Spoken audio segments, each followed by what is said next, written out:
Good afternoon, everybody. We're here at Derand Motorsports, and we just finished this 2017 VW Jetta. We just put a remote starter in there, and we're going to show you how it all works. First of all, this lady here bought this car, and she wanted her car to start with a factory remote and an extra remote for more distance in the wintertime when she's at work. In the summertime, she'll just use the factory remote to start the car by pressing the lock button 3 times. So here we go. We're going to show you how this all works. Sean here is going to close the hood on this thing, because it doesn't start with the hood open. And here we go. Sean's going to grab one of the remotes. He's going to do a 3 times lock, lock, lock, lock, and wait a couple of seconds. It takes about 5 or 6 seconds for the car to light up and start.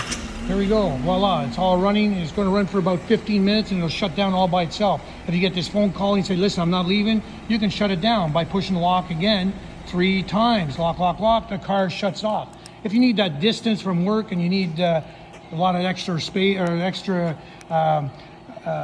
range, you push the lock button or the start button here. It's all blue, and this car here just started up.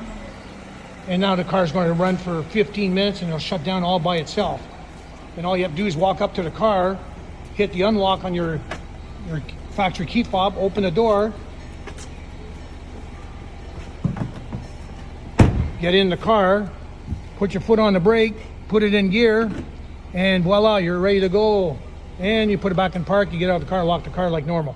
It's very, very simple. Here we are at Derand. We just did this nice Volkswagen. We do a lot of Volkswagens, Audis, and BMWs here at Derand Motorsports. Give us a call, 563-0029. Thank you.